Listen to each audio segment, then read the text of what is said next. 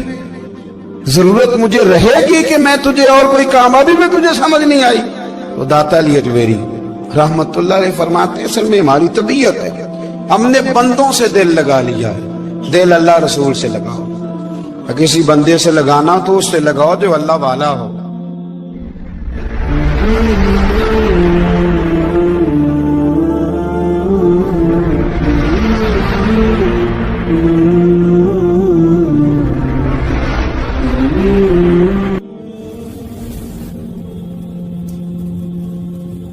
یہ والا رنگ تیرے اندر کوئی نہیں۔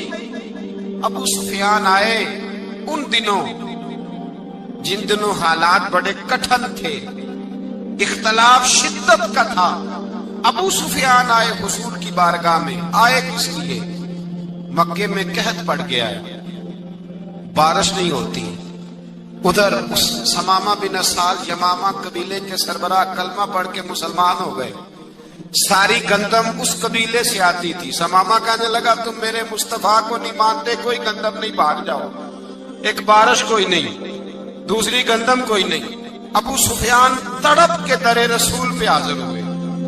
ابھی تھوڑے دن گزرے ہیں احد میں حضور کے دانت شہید کیے، ابھی تھوڑے دن گزرے حضور کو ستایا ہے، ابھی تھوڑے دن گزرے حضرت امیر حمزہ کا کلیجہ نکال کے چبایا ہے، ابھی تھوڑے دن گزرے حضرت انس بن نضر کی گردن کاٹی، ابھی تھوڑے دن گزرے عبداللہ بن جہش کے ٹکڑے کیے، ابھی تھوڑے دن گزرے حضور کو ستایا، تڑپایا ہے۔ پر حضرت علی شیر خدا فرماتے میں ماننے والا اس رسول کا ہوں، اس کے دانت شہید ہو گئے، احد کے اندر ساری داڑھی لہو سے بھر گئی۔ فرماتے میں رو پڑا اور میں نے کہا محبوب آپ نہیں مجھ سے برداشت ہوتا، دعا کریں اللہ ان پہ عذاب نازل کرے۔ اٹھائے ہاتھ، آپ دعا کریں گے تو اللہ تبارک و تعالیٰ دو پہاڑیوں میں پیس ڈالے گا۔ حضرت علی کہتے ہیں میں نے عرض کی تو حضور نے ہاتھ اٹھائے اور دعا کیا دی، اللہم اہدی قومی فإنہم لا یعلمون، اے اللہ میری قوم کو ہدایت دے دے، یہ جانتے نہیں یہ کیا کر رہے ہیں۔ اللہ انہیں ہدایت دے۔ یہ اخلاق اصلاح کا معیار۔ تھوڑے دن پہلے حضور کے ساتھ یہ رویہ، ابو سفیان اب بے حال ہو گئے، بچے بھوک سے مرنے لگے، جانور پیاس سے مرنے لگے۔ ابو سفیان چھپتا چھپاتا کہنے لگا چارہ کوئی نہیں، مصطفیٰ کے پاس جانا ہی پڑے گا۔ ابو سفیان مدینے پہنچ گئے۔ جب پہنچے نا تو ابو سفیان کی اپنی صاحبزادی حضرت ام حبیبہ ام المومنین تھی، رسول اللہ کی زوجہ تھی۔ ابو سفیان جب آئے تو حضرت ام حبیبہ کے پاس سیدھے ان کے گھر گئے بیٹی سے ملنے۔ حضور کا بستر بچھا ہوا تھا، حضرت ام حبیبہ حضور کی زوجہ ام المومنین بستر بچھا ہے۔ ابو سفیان بیٹھنے لگے، جناب ام حبیبہ کہنے لگی ابا جی ٹھہر جائیں۔ وہ ٹھہرے تو بستر سمیٹ دیا، کہنے لگے بیٹی شاید تیرے گھر میں کوئی قیمتی بستر نہیں، غربت چھپانے کے لیے بستر سمیٹ رہی ہو۔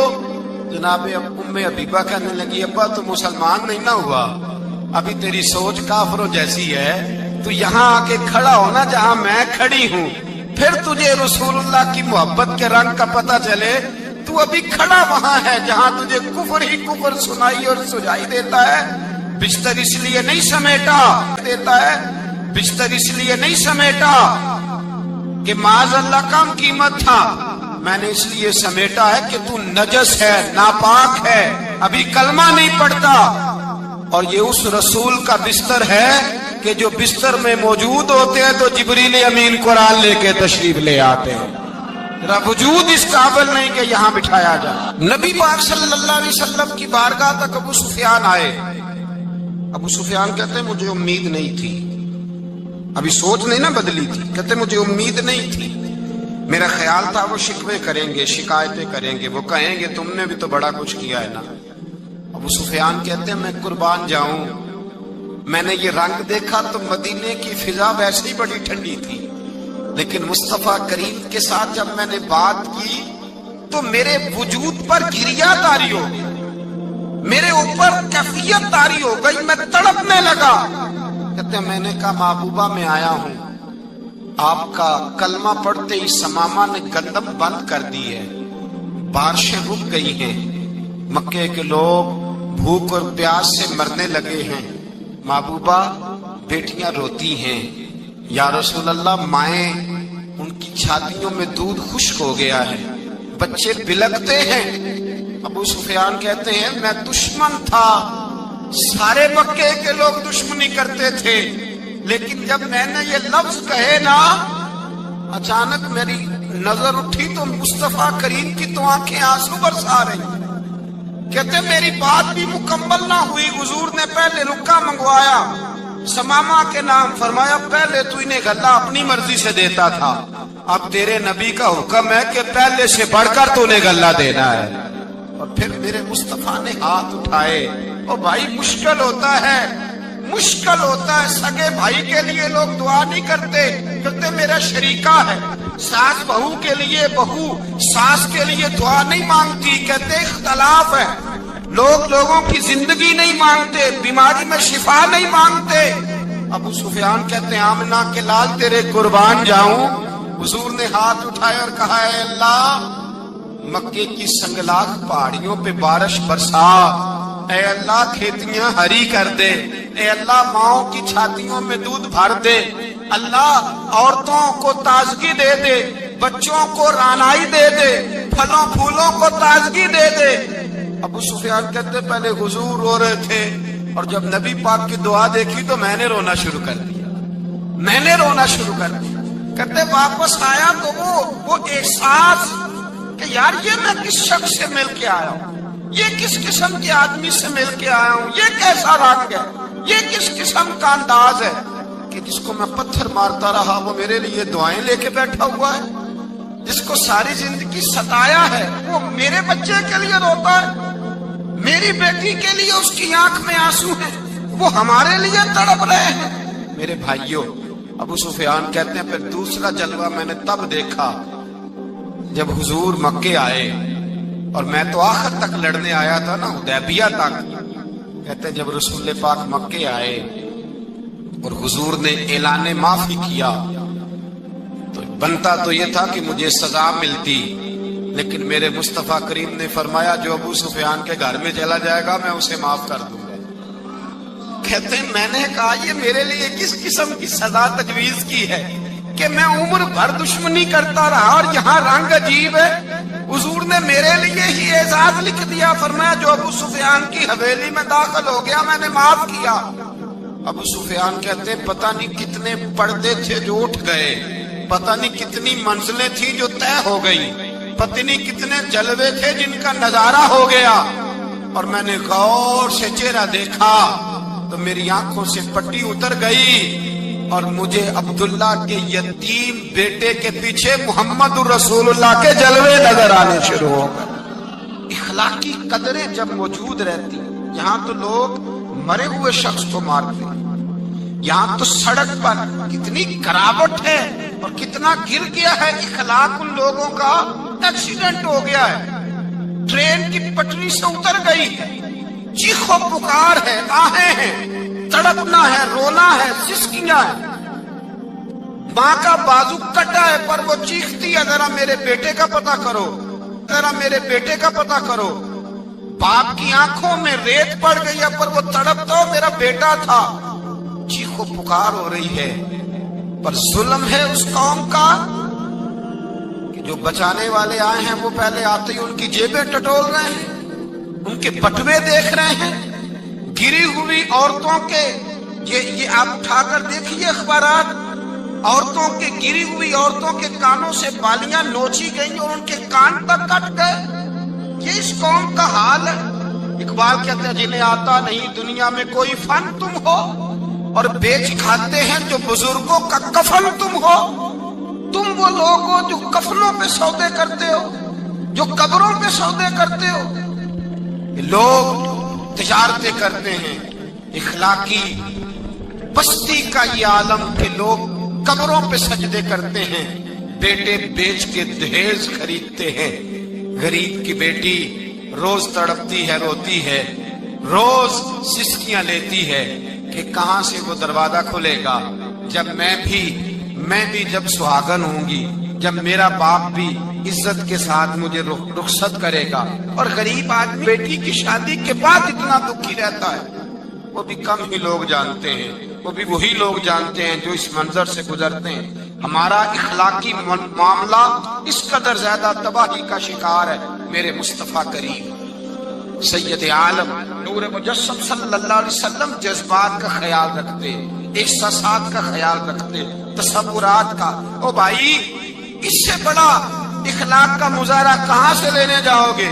کہ آمنہ کے لال فرماتے ہیں میرا دل کرتا ہے نماز لمبی پڑھاؤں، نماز، اللہ کی نماز، دل کرتا ہے لمبی نماز پڑھاؤں، میں لمبی لمبی صورتیں تلاوت کروں، میں کھل کے رب کریم کا قرآن پڑھوں، میں اللہ تبارک و تعالیٰ کے قرآن مجید کے ذائقوں میں کھو جاؤں۔